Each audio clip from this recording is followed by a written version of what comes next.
When you add more movement, a little bit extra movement on your right and your left, it sounds like this. So now you have all different kind of shapes that you could do. You could also do.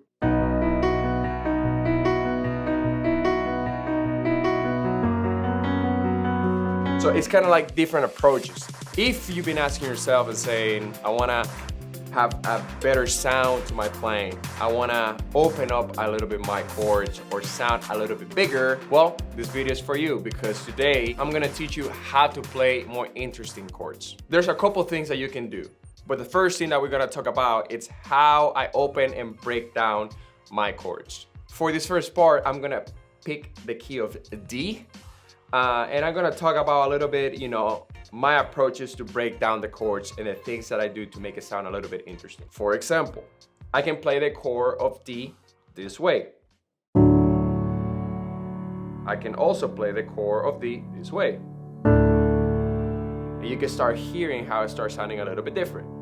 Now, I could add a little bit extra notes. For example, key of D, I usually or just being able to do this. Now,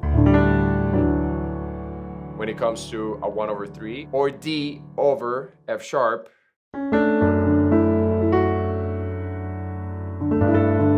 my G chord, now you start hearing how, for example, I could do this. Same thing, but I also could do, now it's a little bit more interesting. Or for example, doing a 6/4.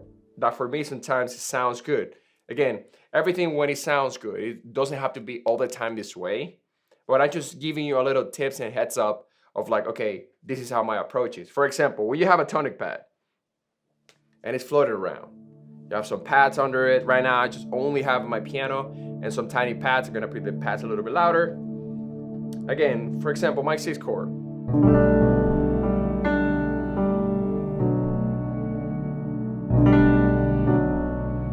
Now I could just simply do, but I could also spice it up and make it interesting by just my 4 chord.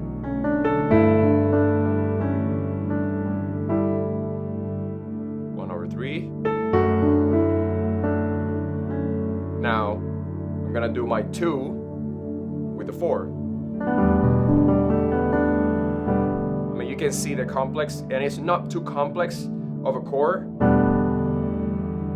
Again, just being able to add that little extra notes. Again, the importance of opening chords, it just make it sound not too crazy. Again, I could go and do crazy things, but it's all about just the little notes here and then to spice it up. Again, it's understanding also the song, because for example, if we play Waymaker, you are here moving in a mist,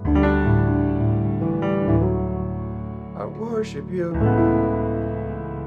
I worship you. Now, a chord that I do a lot when I walk from the 6 to the 5, it's just to move one finger, and I'm gonna teach you that right now. When I do my 6 chord, for example, we are in B minor, I usually would keep the F sharp and would never leave the F sharp, but move my pinky to the 5, which is A, so it will sound this way. That's a little bit of like, it's interesting. And then do my 4. Now I'm gonna move to another key. I'm gonna move to the key of E, for example. Another one. And I'm gonna just do the same thing. Keep the A flat and just move my, like you can hear, instead of like just doing,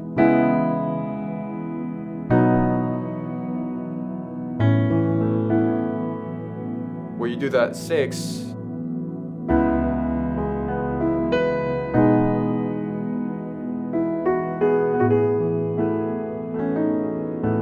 so that's one of the notes that I usually add a lot of the times. And again, it doesn't matter what song do I pick or I play. Those are like the little things for me that I can implement at any time and it sounds good, because I'm not taking away from the song. and or the chord. I'm just adding a little bit of taste. And again, for me, playing this kind of shapes in my left hand, every time I do, you know, 6, A, G, F, you know, C, because what I can add is just like my ghost notes with this finger. So like when I'm playing,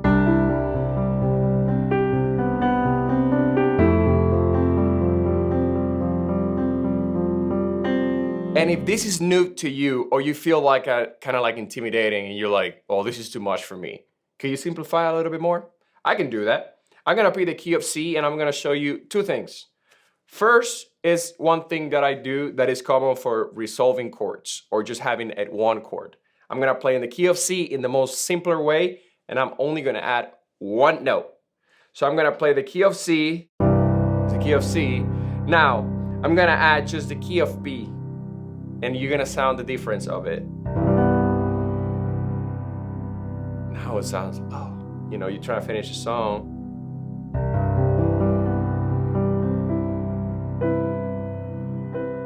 Now, this is just something that, again, you can implement that same one. If we're in the key of C, it will be the B. If we're in the key of D, it will be the C sharp. So it's kind of like every key is just implement it. You can implement it today and it will sound good. Again, I'm gonna do it in the key of F, for example. This is F, and I'm just gonna implement the E, and this is what it sounds. I'm also gonna do it in the key of D. I'm gonna play the key of D, and I'm just gonna implement that. Again, super simpler. If you play in any key, this is just an add 7 chord. So it doesn't matter in the key that you are at, just find the 7th and you'll be fine.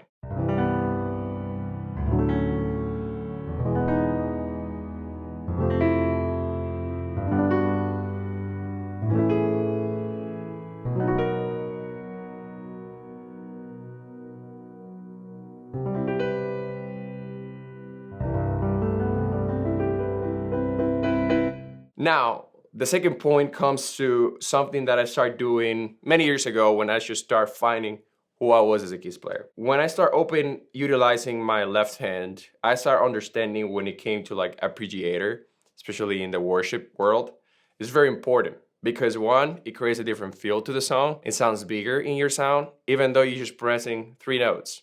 I'm gonna explain you that right now. When it comes to playing, I usually utilize this shape because when I'm playing these kind of chords,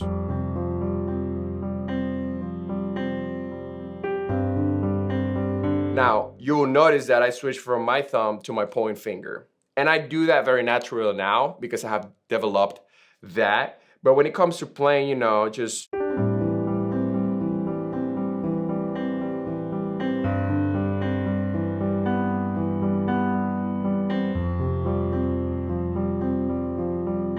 now, when you start adding this arpeggiator stuff, again, everything has its time and place. Not all the time I'm gonna do it, but if you know, if we play Waymaker, you and the drums are already in. We already sing the breakdown chorus. Now the drums are gonna come in.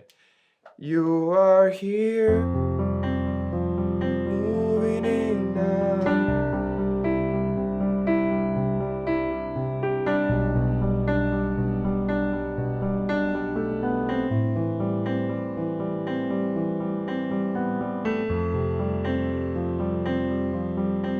Now let me play this slow for you.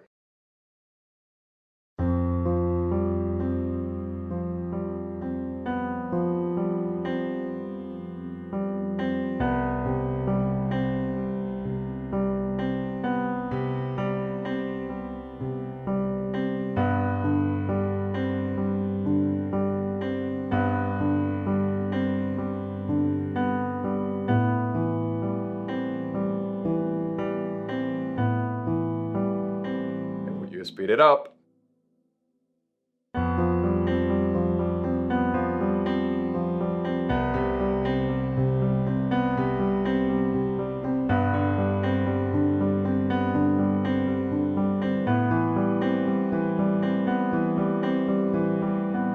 Now, if you're like, Isaac, but I'm not there yet, okay, I'm gonna teach you just something very simple that you can start practicing little by little. So if you're trying to add arpeggiator, just for example, if you're in the key of C, block low notes on your left.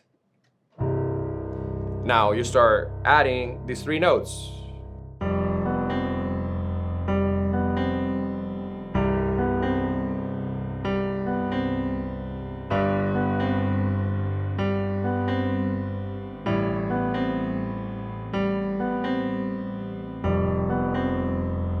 And you will do that, and then little by little, you can start implementing a little bit more movement.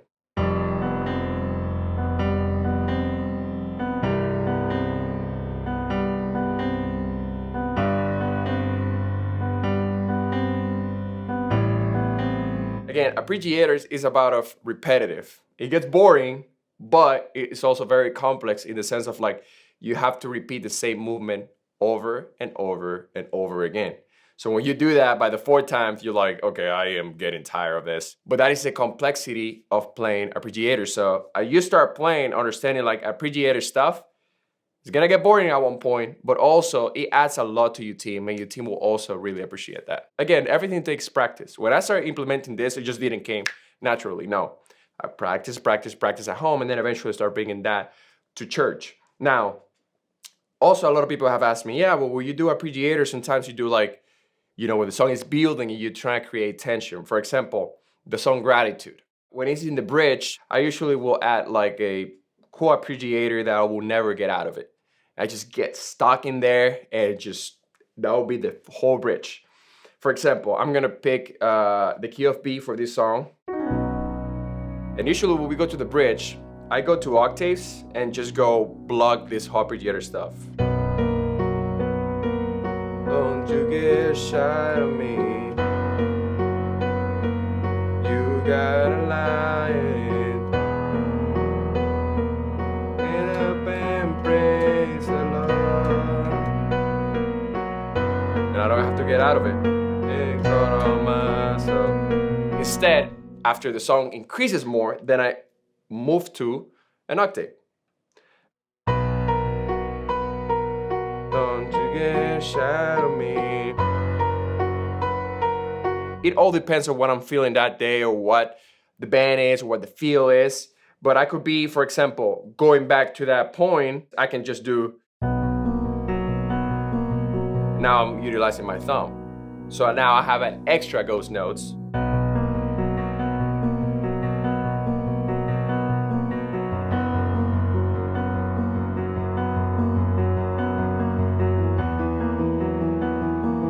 Get up and praise them.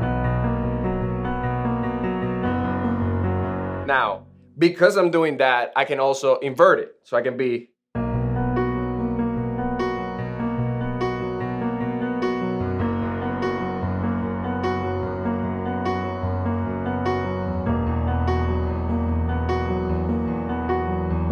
So I can do all different kinds of arpeggiators. I could do also.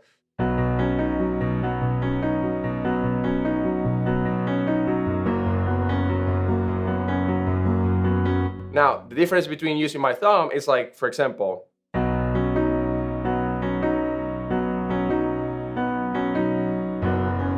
now when you add that extra ghost notes,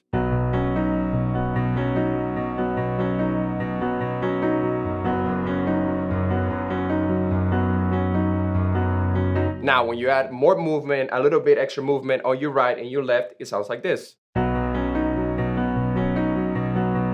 So now you have all different kind of shapes that you could do. You could also do.